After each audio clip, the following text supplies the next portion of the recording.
ಕಾರ್ಕಳ ತಾಲೂಕು ವ್ಯಾಪ್ತಿಯಲ್ಲಿ ಬಹುತೇಕ ರಸ್ತೆಗಳು ಅಭಿವೃದ್ಧಿ ಕಂಡಿದ್ದು ಚರಂಡಿ ವ್ಯವಸ್ಥೆ ಕಲ್ಪಿಸದೆ ಹೋದಲ್ಲಿ ಸುರಿತಾ ಇರುವಂತಹ ಮಳೆಯಿಂದಾಗಿ ಮಳೆ ನೀರು ರಸ್ತೆ ಮೇಲೆ ಹರಿದು ರಸ್ತೆ ಸಂಪೂರ್ಣವಾಗಿ ಹದಗೆಡುವ ಸಾಧ್ಯತೆ ಇದೆ. ಹೀಗಾಗಿ ಚರಂಡಿ ಕಾಮಗಾರಿಯನ್ನ ತ್ವರಿತಗತಿಯಲ್ಲಿ ನಡೆಸಬೇಕು ಅಂತ ತಾಲೂಕು ಪಂಚಾಯತ್ ಉಪಾಧ್ಯಕ್ಷ ಹರೀಶ್ ನಾಯಕ್ ಆಗ್ರಹ ಮಾಡಿದ್ದಾರೆ. ತಾಲೂಕು ಪಂಚಾಯತ್ ಅಧ್ಯಕ್ಷೆ ಸೌಭಾಗ್ಯ ಮಡಿವಾಳ ಅವರ ಅಧ್ಯಕ್ಷತೆಯಲ್ಲಿ ತಾಲೂಕು ಪಂಚಾಯತ್ ಸಭಾಂಗಣದಲ್ಲಿ ನಡೆದಂತಹ 17ನೇ ಸಾಮಾನ್ಯ ಸಭೆಯಲ್ಲಿ ಅವರು ಮಾತನಾಡಿದರು. ವಿಶ್ವವನ್ನೇ ತಲ್ಲಣಗೊಳಿಸಿದ ಕೊರೋನಾ ವೈರಸ್ ಅನ್ನು ತಡೆಗಟ್ಟುವ ನಿಟ್ಟಿನಲ್ಲಿ ಉಡುಪಿ ಜಿಲ್ಲಾಡಳಿತವು ಸಮರೋಪಾದಿಯಲ್ಲಿ ಅಗತ್ಯ ಕ್ರಮವನ್ನು ಕೈಗೊಂಡು ದೇಶಕ್ಕೆ ಮಾದರಿಯಾಗಿದೆ. ದೇಶದ ಉದ್ದಗಲದಲ್ಲಿ ನೆಲೆಸಿರುವವರನ್ನ ಈ ಸಂಕಷ್ಟದ ದಿನದಲ್ಲಿ ಊರಿಗೆ ಕರೆಸಿ ಅವರ ಯೋಗಕ್ಷೇಮವನ್ನು ವಿಚಾರಿಸಿ ಅಗತ್ಯ ನೆರವು ನೀಡಿದರಲ್ಲೂ ಕೂಡ ಉಡುಪಿ ಜಿಲ್ಲೆ ಅಗ್ರಪಂಕ್ತಿಯನ್ನು ಪಡೆದಿದೆ.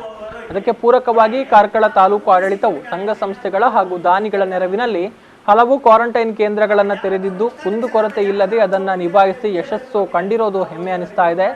ಶಾಸಕ ವಿ ಸುನಿಲ್ ಕುಮಾರ್ ಸಹಿತ ತಾಲೂಕಿನ ಎಲ್ಲ ಜನಪ್ರತಿನಿಧಿಗಳಿಗೆ ತಹಶೀಲ್ದಾರ್, ತಾಲೂಕು ಪಂಚಾಯತ್ ಕಾರ್ಯನಿರ್ವಹಣಾಧಿಕಾರಿಗಳು, ಪೊಲೀಸರು, ಆರೋಗ್ಯ ಇಲಾಖೆ ಅಧಿಕಾರಿಗಳು, ಸ್ವಯಂ ಸೇವಕರು ಹಾಗೂ ಮಾಧ್ಯಮದವರಿಗೆ ತಾಲೂಕು ಪಂಚಾಯತ್ ಸದಸ್ಯ ಅಶೋಕ್ ಶೆಟ್ಟಿ ಇದೇ ಸಂದರ್ಭದಲ್ಲಿ ಅಭಿನಂದನೆಯನ್ನು ಸಲ್ಲಿಸಿದರು.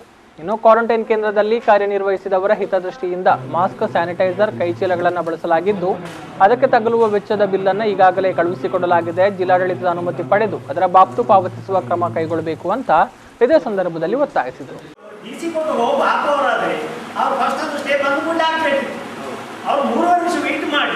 ತಹಸೀಲ್ದಾರಿಂದ ತಾಲೂಕು ದಂಡಾಧಿಕಾರಿಗಳಿಂದ ಆದೇಶ ಬರುವಾಗ 3 ದಿವಸ ಲೇಟ್ ಆಗುವವರೆಗೆ ಒಳಗೆ ನಾನು ಅದನ್ನು ಡಿಸಿ ಕೊಟ್ಟಿಗೆ ಆಗಿದ್ದೇನೆ. ಅದು ಅಲ್ಲಿಂದ ಇತ್ಯರ್ಥ ಆಗಲಿಲ್ಲ. ಆ ಜಾಗದ ಇನ್ಸ್ಟಾಲೇಷನ್ ಆದ ಜಾಗದ ಅವರು ಒಪ್ಪಿಗೆ ಬರೆದು ಕೊಟ್ಟಿದ್ದಾರೆ. ಅವರು ರಿಪೋರ್ಟ್ ಮಾಡಿ